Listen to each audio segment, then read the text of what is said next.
Cardinal fans, welcome to our last edition of Inside the Cardinal Playbook, and we're both happy. Great win on Saturday. Yeah, it was. I mean, I don't even know where to start. Where do you want to start? It was a great win. Yeah, it was. It was a lot of fun. It was really nice to see the kids, excited, and and it's been an interesting year. We're not losing as long as we're learning, and we learned. That's a good statement. That is a real good statement. You're not losing as long as you're learning. Yeah, and that's it. And we've said all along that we keep doing what we're doing until someone tells us to stop. Well, our schedule told us we needed to stop. Right. So, and I told them before the game, I go, we don't stop until this starts. Right. And because we never know when that catalyst for change happens. Absolutely. And I think we saw some of that second half. Yeah. And they were really efficient offensively the first half. They had 20 yards and 17 points. So that's taken efficiency to a whole new level there. Real new level. And one thing I want to comment about the game on Saturday, I really thought all your seniors played well. Yeah. They really finished strong. It did. It was awesome to see. Really excited for those young men and just everything they've done. They don't realize the impact that they've had yet, and that's going to pay off in the future. Is that we may very well have started something. Our goal is for everyone to play on Saturdays. Mm-hmm. That means you're up by a bunch of points in the fourth quarter, and it was nice. We had that opportunity to honor the seniors with a couple timeouts and their last time on the field. That was really cool, and whatnot. How'd you come up with that thought? Well, first of all, you were up big. It has to play out properly. I mean, it has to play out properly, and that's something we've always talked about day one. That our goal, and because we don't look at we need to rush for 200 yards this game. We need to, because what do they put 8 in the box? Well, you're not going to rush for 200 yards. Okay, so what does that mean?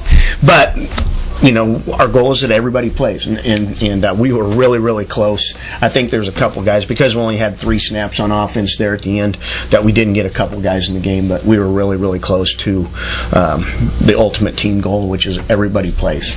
Well, it was real classy, I thought, what you did with the seniors, and I thought in particular their teammates, their underclassmen teammates really showed a lot of class coming out there along with the coaching staff. Yeah, and what's awesome, they didn't know any of that was going to happen. Sure. And, but it had to set up right.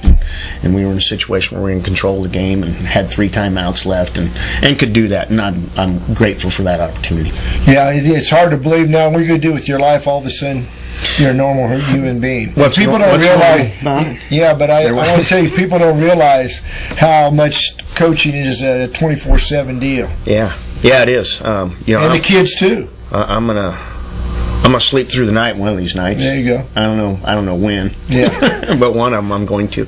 But we're on to recruiting, and we're on to our 2017 schedule's ready to go, and so we're going to move forward with that. Well, let's talk first about recruiting. I even had a couple people. We had a little social gathering after the game on Saturday, and I got a chance to talk to a lot of the parents. And where are we in recruiting? How's it work for you? Because the average parent, average William Jewell fan, and quite frankly, most everybody really doesn't understand how this works. Yeah, and it's we have some unique opportunities here at Jewell.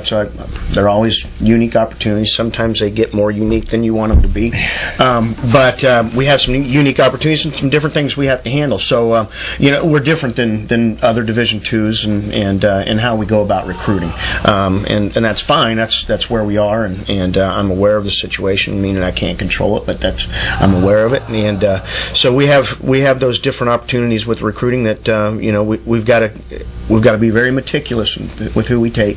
And they have to understand too that the life after football is extremely important to us, and along the way we need to win football games. Right.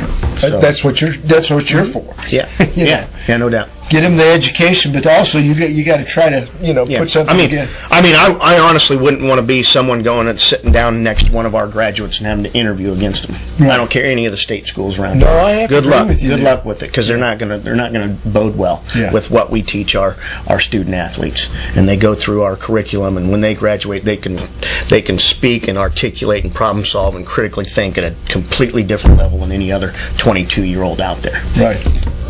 And I'm being real. and that's why they come here. Yeah. And you look at the job placement and stuff. But back to football.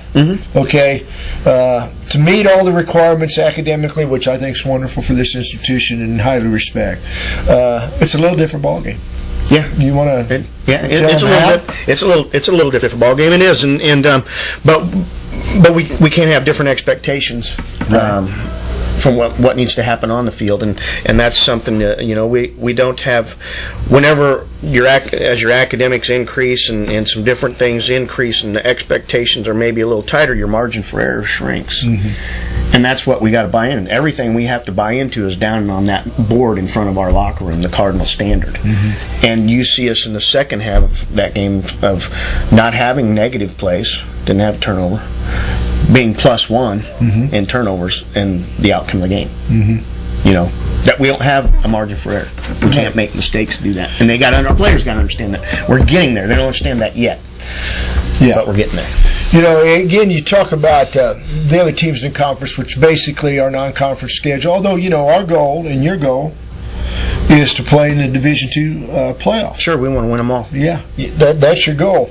And again, the type of people you have to recruit, but you still have to recruit, and let's go by position by position. This is a common question I get from parents and some of your fans is, can we recruit a corner? Can we recruit a quarterback? You know what I'm saying, position. You might want to just real quickly kind of go about how you try to replace who you're like Keller's a nose tackle. We're going to lose him. He's going to graduate. I use that as an example, okay? How do you feel that? Yeah.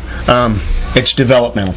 I mean, it's across the board. It's developmental. We don't have the ability to go, or if we have the ability, it's very limited to go spot recruit.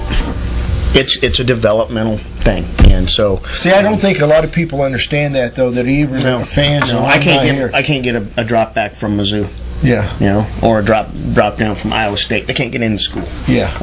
And so what's awesome about it is that the players we do recruit, they know that the loyalty is there with them, but they have to be better when they're seniors and when they get here. Right. It's totally developmental. We are a developmental program. We're going to invest in you for 4.5 years, but you have to get better as you're here.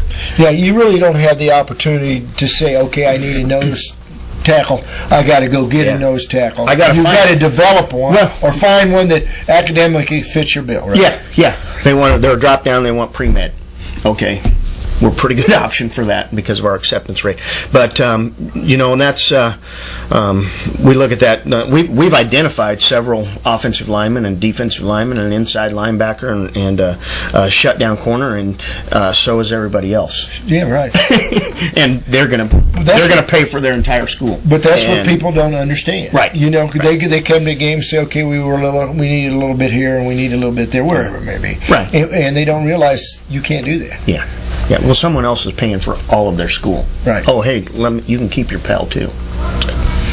And so then make money to go to school. Yeah. So, but what we have to sell is, what do you want the next 40 years of your life to look like? Exactly. And that's where we're pretty good at that. Our staff is, and we'll continue to be good at. Well, let's talk about I'm excited already. 2017 schedule. Well, if you don't mind, if you can go through it. No, it's all sealed and delivered, and just about done with 18 as well. But we'll open the year August 31st on Thursday night at home versus South Dakota Mines. Oh, on Thursday? Yeah, we're going to do that prior to Labor Day weekend, and all the students that'd be good. Getting down here. So we'll do it Thursday night. That'd be fun. 6 o'clock. Yeah, I like that look. Yeah. I like that look. I hope the Cardinal fans like that look. We got to get a pretty good crowd there. That'd be fun. Yeah, no doubt. So it'll be Thursday night on their lights, and we'll head to we'll fly into Dallas and play Texas A&M Commerce. Who's a ranked team? Yeah, they are. They're a ranked team. Top 10 ranked team, aren't they? Yeah, and they're fourth in our region right now. We just had I sit on that advisory committee for the regional rankings, and they're fourth in our region right now. They're a very good team.